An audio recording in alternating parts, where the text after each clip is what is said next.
بکری چرائی ہے. کیوں بکری چرائی؟ بکری کی طبیعت میں انتشار ہے، بکھر کے تھا. چرواہے کی طبیعت میں اجتماعیت. چرواہا سب بکری کو جمع کرتا بکھرنے نہیں رہتا. ایک تمہیں ایک کو بھی ظاہر نہیں دیا تو اپنے مقصد. اب بکری ایسے جانور ہے. دیکھو گائے کو چرانے والے بھینس کو ویسے بیٹھائے گئے، گائے پہ بیٹھے گئے. بکری چرانے والے چروائے کبھی بکری بیٹھا گیا؟ جہاں تک کے بھی لے جانا ہے تجھے پیدل ہی چلنا. جہاں بکری لے جائے تجھے پیدل ہی چلنا تاکہ تیرے اندر صبر پیدا. بیٹھ نہیں سکتا. اور کتنا بھی اگر غصہ دلائے نا بکری تو تیرے کو برداشت ہی کرنا ہے. اگر تو غصہ بتایا تو تیرا ہی نقصان ہے. بیل والے بھینس والے بری بری مار مارتے جانور کو، لیکن بکری والا نہیں مارتا. ڈنگر اور چارہ کہیں بکری کو ماریں گے؟ کیوں نہیں ماریں گے؟ کمزور بہت ہے بکری جانور.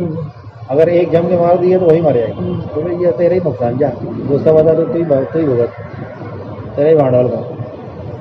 تو بکری جتنا غصہ دلائے اتنا تیرے کو صبر کرنا پڑتا. تو یہ سب صفت پیدا کرنے کے لیے نبیوں کو بکری چرائے گی تاکہ تمہارے اندر کیا پیدا ہو؟ صبر کرنا. اس لیے تبلیغ میں صبر والا کام. وہ زیادہ تیکھے کرتا نا وہ ہٹ جاتا کام سے. زیادہ جھڑک پٹک زیادہ اس کے لیے تبلیغ کا کام نہیں. یہاں تو سب ہاں بھیا سب جھیلولا تو ایسا، ہاں بھیا میں ایسا ہی ہے. تم لوگ سب ایسے جماعت والے ایسے، ہاں بھیا ہم لوگ جماعت والے ایسے. اگر سب کا جواب دیتے بیٹھتے تو مسجد اور جماعت ہی غائب ہو جاتی ہے. آج تک جتنے زانے جماعت والے سنے کوئی سنا؟ اور جو نہیں سننے والا رہتا وہ اس کے لیے ہاں ہے بھی یہ گزر گئے تبلیغ. اسی قیام گاہ صابرین کے لیے تبلیغ میں، قیام گاہ صبر والوں کے لیے. ٹیکا ٹیکے جھنک پڑک والوں کے لیے تبلیغ نہیں. تو نبیوں سے بکریاں اللہ نے اس لیے چروائی کہ ان کے اندر صبر ہے. صبر کی کیا ضرورت ہے؟ اگر جہاد قتال ہی کا نام تھا تو بکری کی کیا ضرورت تھی چرانے کی؟ گھوڑا چلانا. اشداء علی الکفار ورحماء بینہم. صحابہ کی صرف بیان کی سورہ فتح. کافروں پر شدید اور مسلمان آپس میں رحم دل. مومنین آپس میں رحم دل. اور جب ان کا مقابلہ کفار سے ہو جائے تو انتہائی خطرناک. آپس میں نرم، کافروں کے مقابلے میں سخت. تو قتال تو کافر سے ہوتا ہے نا کہ مومن سے ہوتا ہے؟ قتال تو کافر سے ہوتا ہے. تو وہاں تو شدت کی چیز لے جانا تھا، گھوڑا لے جانا تھا. اور بکری کی ضرورت کیا ہے؟ بکری کی صفت کی کیا ضرورت ہے؟ مجھے تو گھوڑا ہی پلوانا تھا تاکہ اور زیادہ ڈینجر بن جائے گی، سب خطرناک بن جائے. نہیں کہا کہ جہاد کی ابتدا دعوت ہے. دعوت رومی جس کو آج اٹلی کہتے ہیں، روم، وہاں بہت بڑی اس وقت عیسائیت کا گڑھ تھا. اسلام کے مقابلے میں بڑی عیسائیت رومی بازنطینی حکومت ہے جس کو رومی کہتے ہیں. اس وقت ان کو بازنطینی کہتے ہیں. وہ مقابلے میں ان کا سردار جرجا پورے 1 لاکھ کی فوج لے گئے مقابلے میں. خالد بن ولید رضی اللہ مقابلے میں. آج تو جنگ اپنے ملک میں بیٹھ کے کمپیوٹر پہ ہوتی، اخبار میں جنگ ہوتی، بحث میں جنگ ہوتی. ملک کے وزیر گھر میں بیٹھے رہتے، دوسرے مرتے رہتے. یہ زندہ ہوا دو مردہ ہوا دو، گاڑی میں بیٹھا رہتا، دوسرے لڑتے مرتے رہتے. دوسرے مرتے وہ گاڑی میں رہتا. مولانا یوسف صاحب رحمۃ اللہ کہتے تھے ایک محنت نبوت کی ہے، ایک محنت سیاست کی. نبوت کی محنت میں اپنا خون بہایا جاتا ہے اوروں کے لیے. سیاست کی محنت میں اوروں کو خون بہایا جاتا ہے اپنے لیے. اوروں کو خون بہایا جاتا ہے اپنے لیے. بہرحال تو جرجا آیا خالد بن ولید رضی اللہ مقابلے میں. پہلے سردار آتے جنگ، دونوں لڑتے رہے، پھر فوج لڑتے تھے. تو دونوں گھوڑے قریب آ گئے گردن میں. تو جرجا کہنے لگا کہ خالد ایک بات سوال کروں، صحیح جواب دیں گے؟ میں نے کیا ہے؟ کہ تم کو سیف اللہ کیوں بولتے؟ سیف اللہ یعنی اللہ کی تلوار. ابھی لڑائی نہیں شروع ہوئی، ابھی 2 سردار خالی قریب آئے، دونوں کی فوجیں پیچھے ہیں. حضرت خالد رضی اللہ کہنے لگے کہ میں نئے اسلام میں آیا تھا. موتا کی لڑائی کے وقت حضور صلی اللہ علیہ وسلم نے امیر بنایا زید ابن حارثہ رضی اللہ عنہ. پھر کہا کہ یہ شہید ہو جائے تو جعفر ابن ابی طالب کو رضی اللہ عنہ کا امیر بنا، یہ بھی شہید ہو جائے تو عبداللہ ابن رواحہ رضی اللہ عنہ کا امیر بنا، اگر یہ بھی شہید ہو جائے تو پھر مسلمان آپس میں مشورہ کر لیں۔ تو موتا کتنی میلوں دور لڑائی ہو رہی تھی، آپ صلی اللہ علیہ وسلم مسجد نبی میں بیٹھے ہیں صحابہ کو لے کے، جنگ ہوئی، حضرت زید شہید ہو گئے، آپ مسجد نبی میں بیٹھ کے اللہ نے منظر سامنے کر دیا، کہنے لگے زید شہید ہو گئے جنت میں، پھر کہا کہ جعفر شہید ہو گئے جنت میں، عبداللہ ابن رواحہ شہید ہو گئے جنت میں۔ جب تینوں شہید ہو گئے، جب جنگ ہوتی تھی نا، اگر جھنڈا گر گیا تو یہ بات کی علامت تھی کہ وہ ہار گیا، اگر مسلمانوں کا جھنڈا گرا تو اس کا مطلب یہ کہ اسلام پر کفر و غالب آ جائے، اس لیے جھنڈا کسی صورت میں گرنے نہیں دیتے، کسی ملک کے جھنڈے کی توہین اس ملک کی توہین۔ اب تو جہالت کا زمانہ، ان کو کچھ پتہ ہی نہیں ہے ملک کیا ہے، سلامی دینے کو جھنڈا کی پتہ نہیں کیا سمجھ، جھنڈا تو ایک بیکار کی چیز ہوتی ہے۔ تو جھنڈا جب حضرت جعفر کا نا دونوں طرف سے مارے، دوسرے ٹکڑے ہو گئے، انہوں نے بازوؤں سے چپٹا دیے کہ پیچھے مارے دو ٹکڑے، پھر حضرت زید نے کام کیا، حضرت زید شہید ہوئے تو جھنڈا گرنے والی بات ہے۔ اب کہا کہ بھائی جھنڈا کون لے، اب امیر تو کوئی ہے نہیں، امیر لیتا تھا جھنڈا، یعنی اپنا یہاں ایسا کہ جو امیر ہو اس کی زیادہ مارا، امیر ہو تو زیادہ مارا، اپنے ایسا نہیں امیر ہو تو کرسی مل جائے، بنگلہ مل جائے، لال بتی کی گاڑی ملے، ایسا ہے جو جتنا آگے جائے گا اس کو اتنے بڑا مرنا پڑے گا۔ تبلیغ ایسی چیز ہے، امیر کون بنے، یعنی اگلی باری اس کی ہوگی۔ تو لوگوں نے کہا کہ مشورہ کرو، آئے بولے مشورے کا ٹائم ہے ابھی، ہمارے رسول کے بیانات میں کام تو چھوڑ دیے، گھنٹے بھر کا مشورہ ہی کرتے بیٹھ گئے، وہ کام تو کیے نہیں، 5 منٹ کا کام، گھنٹے بھر کا مشورہ۔ کہ اب امیر کس کو بنانا، مشورہ کر رہا ہے، بولے ابھی مشورہ کرنے کا ٹائم آ گیا، بولے دشمن چلے آ رہے، جھنڈا گر رہا، کسی کو بھی امیر بنا دو بولے پھٹ سے، اس لیے روز کسی کو رائے لینے کی ضرورت نہیں، پچھلے امیر کو بولو کون ہو، اس کی مرضی، کسی کو امیر بنا دو۔ لوگوں کا مشورہ کرو، کہہ رہے ایک آدمی کہنے ارے بھائی مشورہ کی ضرورت نہیں ہے، یہ خالد ہے نا، خالد اسی کو بنا دو۔ لوگوں نے کہا ہاں ہاں چلو خالد جھنڈا ہو جائے، بھیا میں نہیں لیتا، بولے میں نیا نیا ہے، یہ بولتے میں نہیں بیان کروں گا، میرے کو کچھ نہیں آتا، صاحب ایسے ڈرتے تھے، ارے میں نہیں امیر بنوں گا، پکڑتا کہ نہیں جھنڈا، زبردستی اس کو دیے تھام، اگر خالی جھنڈا اٹھائے، اللہ کے نبی پاک مسجد نبی میں بیٹھ کے کہنے لگے اب اللہ نے اپنی تلواروں میں سے ایک تلوار نکال لی، یہ پوری کارگزاری میدان جنگ میں کون سنا رہے ہیں، خالد بن ولید رضی اللہ عنہ جرجا کو سنا رہے ہیں۔ اب دونوں فوج تیار ہے کہ اب لڑا جائے، اب لڑا جائے، کہنے لگے اس دن سے مجھے سیف اللہ کہا جائے۔ تو کہنے لگا جرجا کہ اچھا تم کسی کو مسلمان کرتے ہو تو کیا کرتے ہو، میرے کلمہ پڑھا، کہنے اگر میں مسلمان ہوا تو میری کیا پوزیشن ہوگی تمہارے یہاں، اس لیے دعوت حکمت کے ساتھ دی جاتی، دعوت کس کے ساتھ دی جاتی، حکمت کے ساتھ۔ کہنے لگے اگر تو مسلمان ہو گیا نا تو مجھے لوگ صحابی کہتے ہیں، جو حضور صلی اللہ علیہ وسلم کو دیکھا وہ صحابی، نبیوں کے بعد سب سے بڑا درجہ صحابہ کا ہے، کہ میں تو ہوں صحابی لیکن تیرا درجہ میرے سے بھی زیادہ آگے کا ہو۔ کہنے کو کیسے کہ درجہ بڑھے گا، پھر وہ حدیث سنائی جو منتخب میں بعد والوں کو 50 گنا اجر زیادہ، 10 گنا مدد زیادہ، 50 گنا اجر 10 گنا مدد، یا جو بھی ہے الٹا پلٹا کر کے دیکھیں، یہ ملنے والا ہے۔ آپ صلی اللہ علیہ وسلم کے انتقال میں اس کو صحابہ ملنے کے لیے گئے، آپ کہنے لگے آؤ آؤ میرے ساتھیوں، میرے تم کو مبارکباد، میرے صحابہ، میرے بھائیوں کو 7 بار مبارکباد۔ صحابہ ایک دوسرے کا منہ دیکھنے لگے، کہنے یا رسول اللہ کیا ہم آپ کے بھائی نہیں ہیں؟ صحابی کے معنی دوست کے ہوتے ہیں، صاحب سے بنا ہے صحابی، صاحب یعنی دوست، ساتھی، صحابی یعنی حضور کا ساتھی، تم تو میرے ساتھی ہو، میرے دوست ہو، میرے بھائی وہ ہوں گے جو میرے بعد پیدا ہوں گے، جن کی تمنا ہوگی کاش ہمارا سب لٹ جاتا مگر ایک نظر ہم اپنے نبی کو دیں گے۔ اپنی ہے کیا تمنا، بولے تو، اور مرض الوفات پہ آپ کہہ رہے ہو آئے مجھے اتنی تمنا ہے، اتنا شوق ہے، میں میرے ان امتیوں کو دیکھتا جو میرے بعد پیدا ہوں، کاش کہ میں انہیں دیکھ لیتا۔ نبی کو ہمیں دیکھنے کی تمنا، ہمیں تمنا ہی نہیں نبی کو دیکھنے، ہزاروں لاکھوں کو یہ ہو جو خواب میں کسی کبھی دیکھ لیا ہوگا، خالد بن معدان رضی اللہ کہتے ہیں کہ ان کی بیٹی عابدہ کہتی ہیں میرے ابا سوتے تھے رات کو خوب بے چین ہوتے تھے اور شعر پڑھتے ہوتے سوتے تھے، کب میں اللہ کے نبی سے ملوں گا، کب صحابہ سے ملوں گا، یہی بولتے بولتے روتے روتے سو جاتے، دیکھنے کی تمنا، اپنی کو دیکھنے کی بھی تمنا نہیں خواب میں۔ کوئی صلاۃ الحاجت کبھی پڑھا گیا کہ میں اپنے نبی کو خواب میں دیکھ لوں؟ تو ان کی یہ تمنا ہوگی اپنا سب کچھ لٹا دیتے ہیں، مجھے ایک نظر دے۔ وہ لوگ میرے ساتھی، وہ میرے بھائی ہوں گے، تم لوگ تو میرے ساتھی ہو۔ اتنی لمبی چوڑی دعوت دی جا رہی ہے، کہاں؟ جنگ ہونے میں، اور ایک آدمی کو دعوت دی جاتی ہے، ایک آدمی کو دعوت دی جاتی ہے۔ رومی صاحب کہنے لگے کہ ایسا لگتا ہے نا یہ مسلمانوں کا سردار خالد بن ولید یہ ہمارے سردار سے ڈر گیا اور صلح کرنے کے لیے رونے پونے کر رہا، صلح کرنے کی بات کر رہا، ڈر گئے بیچارہ، اتنی بڑی ہماری فوج، ارے ہم سے مت لڑو۔ حضرت خالد کہتے تھے دیکھو خام کا مت لڑو ہم سے، تم ہمارے ساتھی بن جاؤ، ہمارے ہاتھ پیر بن جاؤ، جنت میں چلے جاؤ، ہم تم کو مارنا نہیں چاہتے۔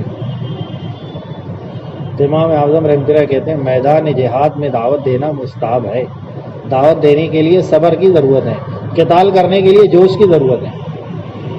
قتال ہی اثر ہوتا تو گھوڑے پلواتے نبی، گھوڑے تو مجبوری کے درجے میں قتال۔ صبر کی ضرورت ہے، دعوت اصل، دعوت اصل، صبر کے ساتھ دو دعوت۔ صبر نہیں ہوگا تو ایک دن کے بعد دوسرے دن میں جائیں گے، ارے بولے کہ سنتا نہیں میں تو اس کو پیٹ کے رکھ دوں گا، ایسا کر ڈالوں ایسا کر دوں، ارے کوئی نہیں مانتا، کوئی نہیں، کام ہم چھوڑ کے گھر بیٹھ گئے۔ سوار والوں کو جگہ ہے۔ تو ایسی دعوت دیے، رومی سمجھ رہے ہیں ہمارے سردار سے ڈر گئے، اور خالد بن ولید رضی اللہ عنہ ان کو نکالے میدان جنگ سے اور دور خیمے میں لے گئے اور کہا کہ پتہ نہیں ابھی موقع ہے کہ نہیں ہے، میں جیسے نماز پڑھ رہا ہوں میرے پیچھے اٹھک بیٹھک کر کے کچھ سجدے کر کے اللہ کے پاس جا، کچھ ممکن نہیں ہے کہ بچ جائے گا۔ تو آئے تھے رومیوں کا لشکر لے کے، خود مسلمان ہو گئے جرجا، اور اپنی ہی فوج پر حملہ کر دیا، اپنی فوج پر حملہ کر دیا۔ تو کہتے ہیں دعوت ابتدائے جہاد ہے اور قتال انتہائی۔ تو جو نیکی قتال پر ہے، جہاد پر ہے، لوگ سمجھتے ہیں لڑائی کرنے پر ہے، حالانکہ وہ دعوت دینے پر ہے، اللہ کے راستے میں نکل کر دی جانے والی دعوت۔ 8 گھنٹہ 2.5 گھنٹہ مقام والی دعوت نہیں، اللہ کے راستے میں خروج کرو، نکلو اور پھر دعوت دو۔ اس کا مقابلہ کوئی نیکی نہیں کر سکتے، اس کا مقابلہ کوئی نیکی نہیں کر سکتے۔ دیکھا نا، جو ایکسپورٹ کوالٹی ہوتی ہے ملک کے باہر، جو فروٹ جاتا ہے اس کا ریٹ ملک میں کوئی نہیں دے سکتا، اس کے لیے اس کو باہر بھیجا جاتا ہے۔ تو اللہ کے راستے کی نقل حرکت پر جو خیر ہے، جو نیکی ہے، دنیا کا کوئی بڑے سے بڑا عمل اس نیکی کا مقابلہ نہیں کر سکتا۔ تو ملک شام میں جہاد ہو رہا تھا، آدمی کی ضرورت تھی۔ عبداللہ بن مبارک رحمۃ اللہ علیہ لشکر کے سپہ سالار، آدمی کم پڑ گئے، دونوں بھائی ساتھی کہاں ہیں؟ وہ دیکھا وہ فضیل بن عیاض نہیں ہے، تو کہاں گئے؟ کہ وہ تو عمرہ کرنے گیا، ابھی اللہ کے راستے میں جانے کی ضرورت تھی، اس کو عمرے کی پڑی ہے، فوراً کر لی۔ تاریخ کی کتابیں بہت مشہور ہے، کہیں بھی ڈھونڈنا مل جائے، تفسیریں بہت لمبے آثار ہیں۔ فضیل بن عیاض رحمۃ اللہ نے کو لکھے، قاصد دے کے بھیجا، وہ طواف کر رہے تھے، طواف کرنا روک بھیا ایک خط پڑھ۔ عبداللہ بن مبارک رحمۃ اللہ علیہ اس میں لکھے، ایک شعر کا مطلب یہ تھا، اے میرے دوست، اگر اللہ کے راستے میں نکلنے کی کیا نیکی ہے، تجھے اس کا علم اگر ہو جاتا تو حرم کی نیکی تیرے لیے بچوں کا کھیل ہو، حرم کی نیکی تیرے لیے بچوں کا کھیل ہو۔ انہوں نے کہا نا کہ مسجد کے اندر 27 درجہ گنا المضاف نماز ملے گی، جامع مسجد میں اس سے زیادہ، بیت المقدس میں اس سے زیادہ، مسجد نبی میں 50,000، مسجد حرم میں 1,00,000۔ اب اس سے آگے کوئی مسجد ہی نہیں آگے ہمیں، اپنے اپنے دین پر چلنے والا 1,00,000 سے زیادہ نہیں کما سکتا، اور اس کو بھی اگر 1,00,000 کمانا ہے تو حرم میں جانا پڑے گا۔ مالک محمد 1,00,000 دیکھی ملتی ہے، لیکن اللہ کے راستے میں نکلنے والا مالوان چلا گیا، کھیڑے پاڑا بھی چلا گیا، ایک دم کاندو کے علاقے میں 7,00,000 لے گا وہ۔ ویزے کی ضرورت نہیں، ہوائی جہاز میں بیٹھنے کی ضرورت نہیں، پانی جہاز میں بیٹھنے کی ضرورت نہیں۔ کتنی ملے گی اس کو؟ 7,00,000۔ اور رمضان مہینے میں ایک کی 49 کروڑ ملے، حرم والے کو بھی نہیں ملے گی جو اللہ کے راستے میں نکلنے والے۔ عبداللہ بن رواحہ رضی اللہ اسی وجہ سے رکے تھے، جمعرات کو جب لشکر روانہ ہوا وہی موتا میں آپ رک گئے، یہ نہیں کہ مال واٹ اپ کرنا ہے، ذرا وصولی لینا ہے، یہ دینا ہے، یہ کر لوں وہ کر لوں، ایسا نہیں. جمعہ کی نماز پتہ نہیں واپسی ہوگی کہ نہیں ہوگی، جمعہ کی نماز پڑھ لوں، مسجد نبی پڑھ لوں، رسول اللہ ان کے پیچھے پڑھ لوں، پہلی صف میں پڑھ لوں، پھر جمعہ کے بعد جانا ہی اپنے کو. آپ نے سلام پھیرا دیکھا کھائے عبداللہ، ارے عبداللہ تمہاری جماعت کا وہ تو چلی گئی، تم کیوں رک گئے؟ آپ کے پیچھے نماز پڑھنے کی فضیلت ہے. کیا تم گھاٹے میں رہ گئے؟ تم کیا رہ گئے؟ گھاٹے میں رہ گئے. اتنا پریشان ہوئے عبداللہ ابن رواحہ رضی اللہ عنہ. میں نے یا رسول اللہ اب اس کی کھوٹی کوئی ہے کیا؟ یہ جو نیکی میں اس کو سمجھ رہا تھا بہت بڑی نیکی، اور میرے ساتھی جو چلے گئے ایک رات پہلے، میری جو کھوٹی ہو گئی اس کا کیا بدل؟ کہ کوئی عمل اس کا مقابلہ نہیں کر سکتا. حضرت جی کہنے لگے اگر تیرے ذہن میں یہ ہوگا کہ کوئی بہت بڑا کام جانی اور مالی کر لیں تو اللہ کے نبی نے اس کی بھی نفی کر دی. عبداللہ پوری دنیا کی دولت پہلے تو لے نہیں سکتا، اگر پوری دنیا کی دولت تجھے دے دی جائے اب اس کو خرچ کر دے پھر بھی اس کے مقابلے میں آ نہیں سکتا. اب بچے ہی کیا ہے؟ پہلے تو مل نہیں سکتی، اگر مل بھی گئی تو بھی نہیں بدلا ہے. زمینی کیا ہے کہ 500 سال پیچھے ہو گئے، اور زمانہ زمانی اعتبار سے 500 سال، اور زمینی اعتبار سے پوری دنیا کی دولت خرچ کر. تیرے ذہن میں کوئی اور اس کا بدل ہوگا، کوئی بدل بھی نہیں. مفتی فیضان بتا رہے تھے ایک عرب کے ساتھی ان کے ساتھ تھے 2 ماہ میں، تو کہنے لگے کہ ہم لوگ وہاں جا کے دیکھیں نا تو جہاں صحابہ کی قبر ہے صحابہ ان کو دفن کرنا بھول گئے. عبداللہ ابن رواحہ، زید ابن حارثہ، عبداللہ ابن جعفر ابن ابی طالب رضی اللہ عنہ کو ایک قبر میں دفن کیے اور لوگ بھول گئے ان کو دفن کرنا. جنگ بند بھی بعد میں یاد آیا عبداللہ ابن رواحہ کا ہے، پھر ان کو ڈھونڈ ڈھانڈ کے دیکھے ان کی قبر کھودے تو دونوں کی قبر کے بیچ میں 5 میٹر کی دوری ہے. آج بھی فاصلہ ہے کتنا؟ 5 میٹر. اور قیامت میں جنت میں آئیں گے 500 سال کے. دنیا میں بھی قبر میں فاصلہ، جنت کے جانے میں بھی فاصلہ، اور کوئی عمل اس کا بدل ہو ہی نہیں سکتا، کوئی عمل اس کا بدل نہیں. حضرت جی کہنے لگے جب امام الانبیاء صلی اللہ علیہ وسلم جیسی ہستی کے پیچھے نماز پڑھ کے اللہ کے راستے میں نکلنا ٹال دینے پر اتنا بڑا نقصان ہے تو کوئی کسی پیر کے چکر میں آگے رک جائے اللہ کے راستے میں جانے سے، پیر صاحب کے ساتھ رہوں گا میں، کتنا بڑا گھاٹے میں رہ گئے. کوئی پیر صاحب کا اس کا بدل نہیں ہے. اپنی مسجد کی کیا بولے یار وہاں جا کے گھر کی عورتیں بیچاری بولتے ہیں کیا وہیں جا کے نماز سے روزہ کریں گے نا، یہی کرنا اللہ اللہ. مسجد نبی میں اللہ اللہ کرنے والا 500 سال پیچھے چلا گیا جنت میں. گربیت مسجد میں اللہ اللہ کرنے والا کتنا پیچھے جائیں گے. کوئی مہینے میں اللہ اللہ کر رہا ہے، کوئی ہفتے میں اللہ اللہ کر رہا ہے تو کتنا پیچھے جائیں گے. تو کوئی بدل اس کا ہے نہیں اللہ کے راستے کی نقل حرکت.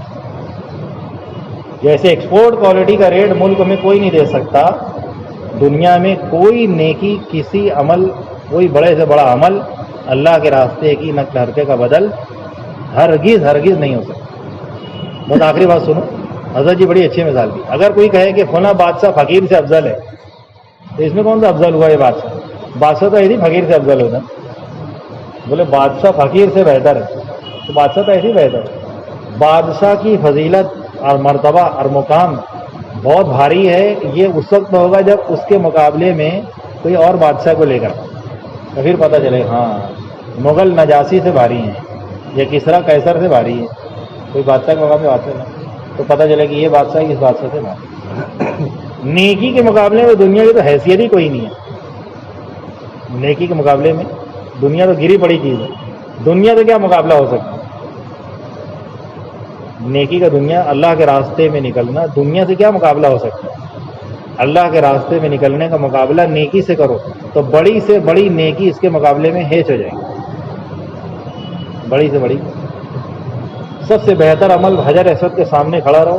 سب سے بہترین رات شب قدر، سب سے بہترین جگہ مسجد حرم، سب سے بہترین مقام بیت اللہ، اس میں سب سے ٹاپ لیول کا پوائنٹ حجر اسود، اس کے سامنے، اور گارنٹی ہو کہ آج ہی شب قدر ہے، حرم میں کھڑا ہے، حجر اسود کے سامنے ہے اور اس کی رات قبول ہو گئی. اس سے بہتر اللہ کے راستے میں چلنے والا اپنے گھوڑے کو ایڑ لگائی، اس سے جو چنگاری اڑی اور اس کے ناک کے اوپر جو دھول بیٹھی، وہ شب قدر گارنٹیڈ پانے والا حجر اسود کے سامنے اس کا مقابلہ کر نہیں سکتا. ابھی تو ابھی تو امید ہی نہیں پتا اپنا حج کہتے ٹیڑھے واکڑے حج ٹیڑھے واکڑے عمرے ایسا طواف پڑھتے کچھ ہوتا کچھ کرتے کچھ حج کا بیان سننے کو حج کلاس بولتے لوگ حج کی تاریخی بیانات سننے کا نام حج کلاس ہے کیا اتنا سیکھنے سکھانے کے بعد بھی جا کے الٹا پلٹا لوگ حج کرتے میرے بھائیوں عزیز دوستوں کوئی نیکی اللہ کے راستے میں نکلنے سے افضل نہیں ہے اس کے لیے 15 شعبان سے جماعتیں جو جا رہی ہیں ہر ساتھی نیت کرے کہ مجھے اپنی جماعت بنا کے وہاں پہ جانا انشاءاللہ